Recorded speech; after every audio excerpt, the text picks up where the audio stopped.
Almost everyone who grew up loving cars had something special on a poster on the wall. Those cars represented dreams of uncompromised performance, intoxicating sounds, and purposeful, intentional design. Though building cars with all those traits is as much abstract art as it is engineering, the mission remains unwavering, going fast. Circuit of the Americas in Austin, Texas is a perfect playground for speed for GT1 Sports Club.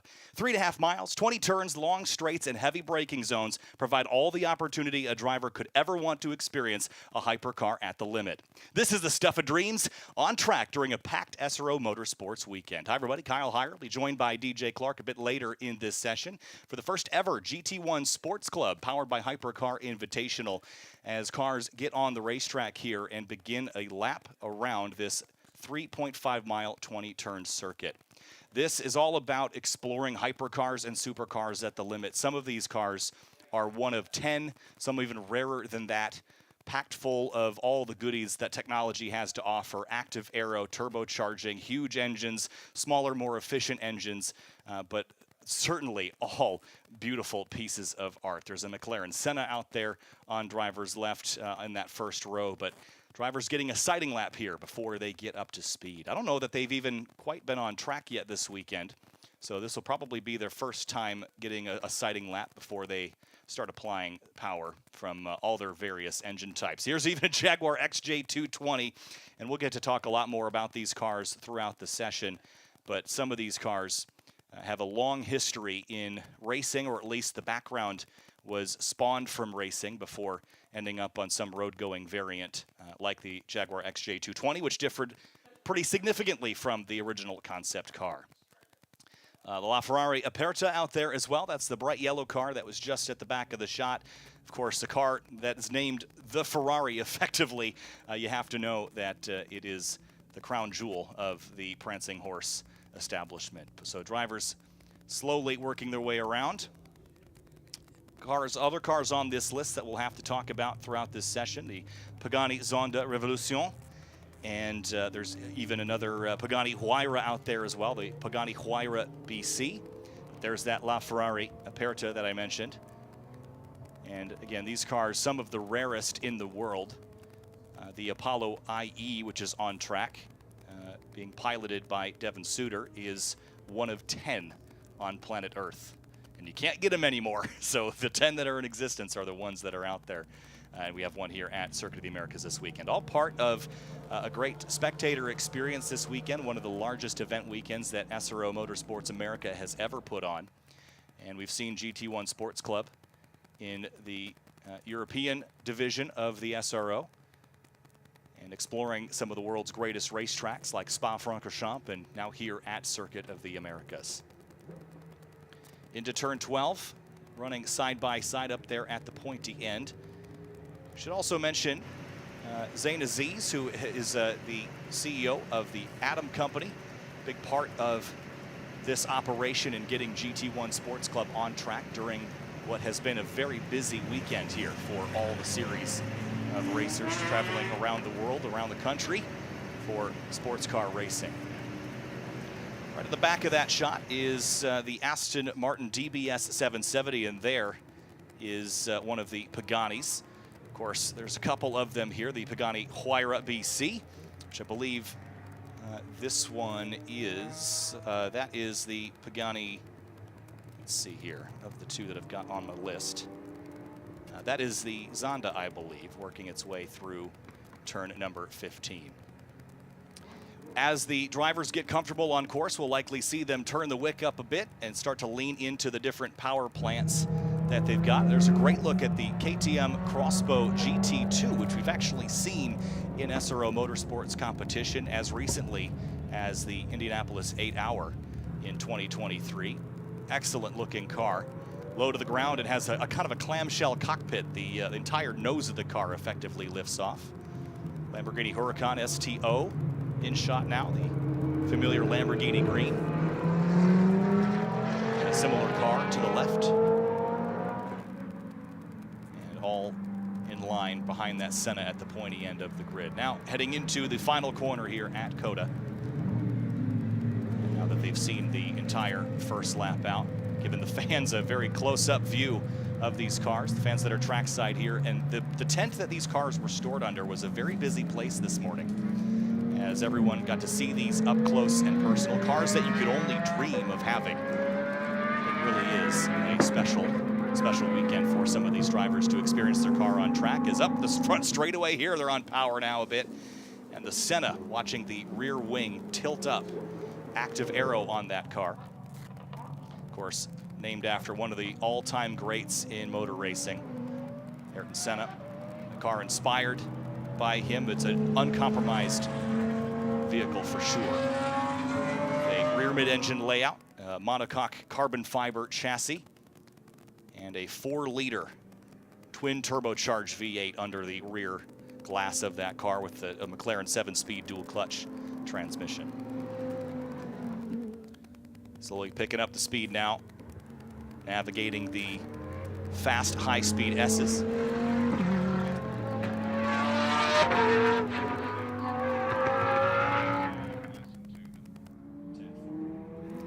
And there's the KTM Crossbow heading up towards the turn 11. Let's listen to these great cars navigate Circuit of the Americas, all sorts of engine types. Here they are.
And here's that KTM Crossbow GT2. DJ, there's a whole bunch of amazing supercars and hypercars out on track, and that KTM Crossbow GT2 is one that we've seen in SRO competition back at the Indianapolis 8-hour. But of all the cars here in the field, this one's pretty striking, DJ, because we've seen it in anger in competition, but certainly some unique cars on the list that we've seen. You got a favorite of the ones on your list? I know you went back through and actually, as part of your prep, you went back through and watched all the Top Gear episodes on all these cars, which I thought was a pretty great way of going about it. I did indeed, and I do have kind of two cars that are my personal favorites here at this point, and I think they say a lot about me as a person. Number one is the McLaren Senna. And that car is just special because it is a McLaren. It is designed in such a brilliant way. And then that car on your screen right there, the Jaguar XJ220. Absolutely stunning car with racing pedigree. I've also got a soft spot for the Aston Martin DBS Superleggera as well. But that XJ220 has such a fantastic racing history behind it. It is absolutely incredible to be able to see, and just knowing what it has achieved on the track and seeing that transfer on into road-going cars. That, to me, is the definition of what a supercar, what a hypercar should be. It's so forward-thinking, right? When this car came out doing 0 to 60 in 3.6 seconds.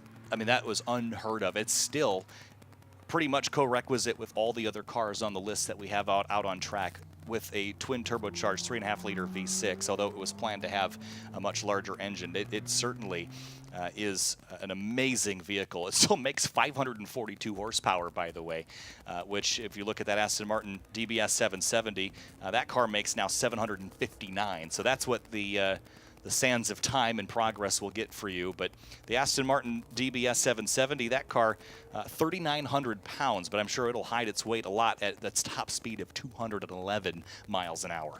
You know, I'm not an expert on this, but I think that's pretty quick as it goes down that back straightaway. Absolutely remarkable. But yeah, that DBS, just a beautiful car in the way that it goes. I mean, just absolutely wonderful. We've also, I mean, we've got to be talking about the Paganis, excuse me, I'm a little out of breath. I just ran from the podium. The Paganis that we have in the field, absolutely remarkable machines, wonderful pieces of engineering. And that's really the thing. When we talk about a lot of these hypercars, we're not necessarily talking about a lot of different things, but we're talking about engineering ideas. Can we build the fastest car? And some of these cars are built from the inside out, and that's what really blows me away. Like the McLaren Senna that you see right there, that was a car that was designed from the inside out, thinking about the aerodynamics, thinking about how to make that car as slippery and to grip the track as much as possible. And then the engine was almost an afterthought of, okay, we've designed this car, now how can we fit a good engine into it? I mentioned in the open, DJ, that these cars, to be a hypercar, to be forward-thinking, you know, it's a combination of engineering and abstract art, and in some ways, form leads function. In some ways, but of course function has to lead form if you want to extract all the performance. There's a look at one of the Paganis here. You want to talk about function over form as far as the design of that car. Again, another very forward-thinking car. If you look at modern prototype racers, you know, Paganis have looked like or similar to this for quite some time. They retain that prototype-esque shape, which I think is just again, forward-thinking, all part of designing a no compromises automobile. That the things that you put up on your wall as a kid, these are those cars. And I mean, can you imagine experiencing a Huayra around Circuit of the Americas? What an unbelievable experience that must be. It's absolutely remarkable. And that's the thing, Kyle. And that was one of the things that I was most struck by when I was going back and doing the research last night, is that these cars, this is the Lamborghini Countach, the Ferrari F40. You talk about those classic cars that were on kids' walls. These are the modern equivalents of that. And to me, there is nothing greater in the world than looking at those Paganis and the four exhausts coming out of the back. You're talking about spaceship kind of stuff. Well, spaceship kind of stuff. How about the LaFerrari Aperta? Look at this thing. I mean, if you want to talk about beautiful hypercars, the LaFerrari, perhaps a pretty pristine example. I imagine on your Top Gear episode sleuthing, that was probably a fun one to watch. Oh, that was very, very fun. Although it was strange that James May was the one reviewing it, which was a little bit interesting that he would be the one reviewing a hypercar. But nevertheless, now what makes this car special is that it is part of that hybrid hypercar era that sort of came out around the same time. And the way the LaFerrari sort of does everything, and the way that it combines everything, is it is a true race car. That is to be expected. It's a Ferrari. And let's go ahead and give that a listen, because this thing is just absolutely gorgeous.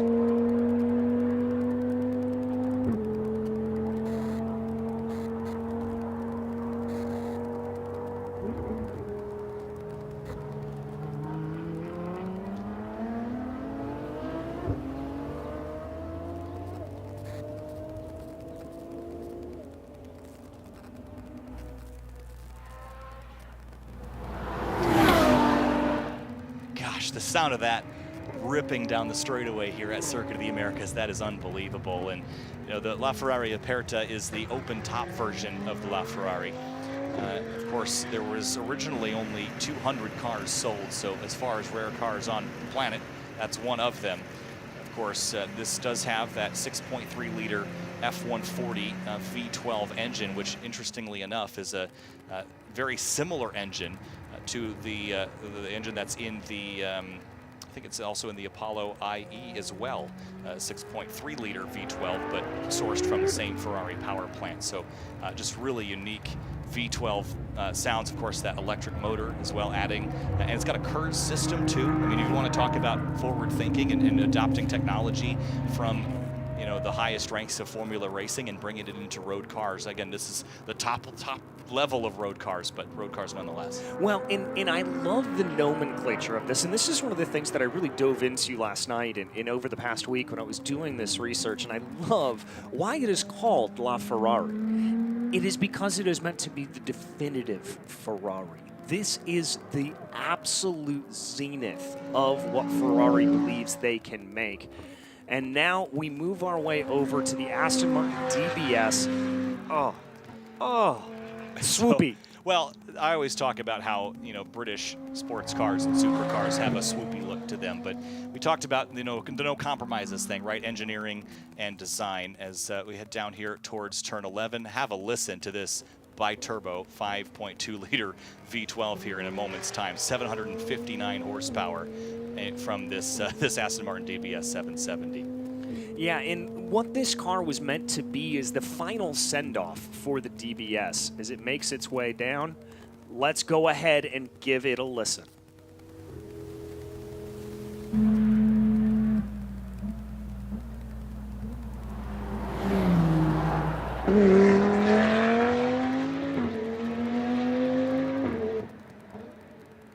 Down into turn number 12 here at Circuit of the Americas. And as I was saying, the no compromises nature of abstract art versus engineering. Okay, this is maybe one that has a little compromise in the form of comfort, right? You know, 3,900 pounds, and there's a lot of that dedicated to making it feel really good inside, and a great Grand Touring vehicle. I mean, Grand Touring supercar all in one.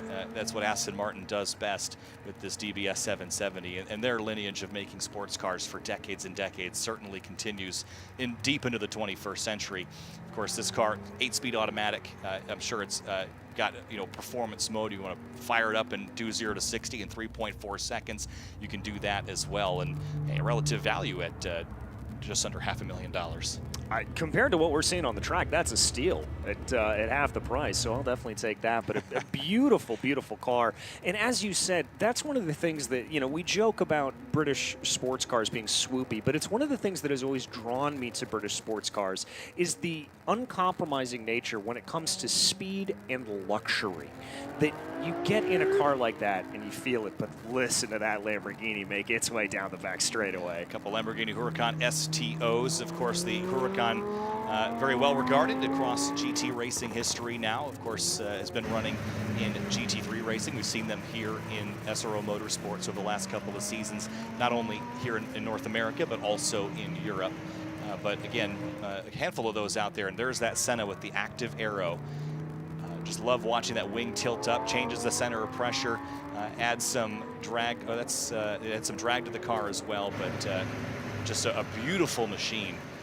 And I have to imagine this is a bucket list thing to drive one of these cars at a racetrack where you can really explore the limits, because the limits of these cars are so high that you kind of need a circuit to really get into it and fully experience what they have to offer. Well, and what's special about the McLaren Senna is it was meant to sort of be the third in the trio of the McLaren F1, the McLaren P1, and then the McLaren Senna. It was supposed to be the final, the zenith of those cars. They opted to not go with the hybrid technology that they used in the P1. I should be clear, it's not a direct successor to either of those cars necessarily, but it's sort of in that same vein. It's the third edition, as they say, of the McLaren Ultimate Series. But this car was developed for one purpose and one purpose only. And you can tell that by the fact that there's no satellite navigation in the car. There's no anything at all in it. There's not even air conditioning. It is designed to do one thing and one thing only: rip around a racetrack. Two things. The other thing is looking really good, oh, too. that too, yeah. It's certainly great and sounding great. Okay, we'll add 3 to the list if we have to be.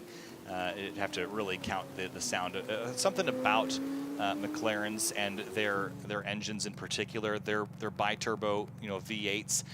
They have there's a grunt to them that I think is really, really neat, and the Senna certainly is no exception to that. But yeah, again, what a neat experience for fans here trackside as well. And Again, if I had to pick one, we mentioned the XJ220, but I think, and you also picked the Senna, didn't you? So maybe we're on the same page there. Although if you toss me the keys to any of them, I'd be pretty stoked about it. Yeah, I'd be perfectly fine with the keys to absolutely any of them that would come across. I would not turn my nose up at them by any stretch of the imagination. Yeah, down the long back straightaway. Lamborghini V10. You can't. That never gets old. That was beautiful. I mean, what better soundtrack could you ask for? I mean, the V12s are pretty good, but they are. The V10s in these Lamborghini Huracan STOs. 5 more minutes. Just a very nicely tuned sound. Of course, these cars are well balanced as well. And when I talk about aggression, they've got that too. And the performance limit is so high on these cars. So the intake on top, shoveling air into the engine. Keep all those components cool. And one of my favorite things about this car is when you read the owner's manual of it. Now, this is obviously a mid-engine car, but when you read the owner's manual of it, they talk about there is a small compartment in the front of the car where normally you would find the engine that is designed to store racing materials. That is literally what they tell you, that it is meant to store racing materials like your helmet and your gloves. Lamborghini made this car for one reason and one reason alone, to race around a track, and I absolutely love it. Doug's quirks and features there that you pulled that out from, that's pretty good. Yeah. No compromises. Got to have a place to store all your racing gear. You got to store your helmet, your shoes, your gloves, your race suit, and Lamborghini thought of that and particularly told you where to put it. Yeah, up into turn one, and you can hear that car getting after the grip here. This circuit, very challenging. It's had some resurfacing in some places, but it's very bumpy in others. But let's talk about the technology that you'll see across all these vehicles. Most, if they don't have, what we'd call consider a static suspension, they're going to have tons of sensors and active electronics constantly monitoring the position of all the wheels and what they're doing and where their grip level is to shift and shuffle around the car sticking to the road and fully taking advantage of what technology has to offer. That was one of the conversations we had a few nights ago when we were chatting with Zain Aziz about technology in cars and how car people are drawn together and technology is all part of the same plane. Yeah, it is. And once again, the LaFerrari here, one of my favorites because of that technology, because of that blending of hybrid. And up the straightaway, here's this Here sound. It is. I mean, just an unbelievably smooth sound from that V12 power plant.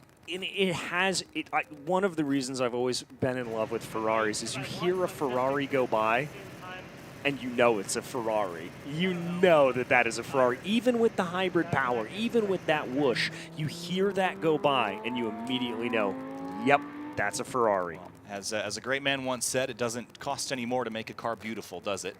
And I'm sure the same is making it sound good. Make those exhaust pipes do what you need them to do. And what a phenomenal experience that must be. Visceral is a word that I think a lot of these cars could be described by at the limit. But just like, maybe not to the extent that the Aston Martin is, I think Ferrari strike that balance of comfort and also unparalleled performance, especially this LaFerrari Aperta. Of course, Lamborghini in behind, the STO trailing into turn 19. Making its way through there. An STO, obviously a reference to Super Trofeo, which is the storied Lamborghini racing series. And it is made and it is styled to look like those cars and to act like those cars. It is a track-going version of that car, as I do believe I see a checkered flag flying. Yeah, and what a great start. Just the soundtracks of some of these cars. I don't think we saw necessarily all of the cars that we were anticipating, but we have plenty more of this tomorrow as well. So we're going to get to hear some great soundtracks. And for the fans at the racetrack that are here, again, they've got to see these cars up close and personal in a way that, some are 1 in 10. You can't see these anywhere. And here they are on track, on display. So with that, the first event for GT1 Sports Club, the first on-track action is complete.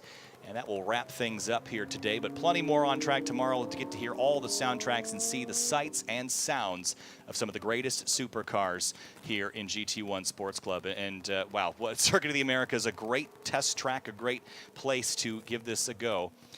But that will wrap things up here. Great sounds, great sights here from Circuit of the Americas for GT1 Sports Club, and plenty more on Sunday here at COTA.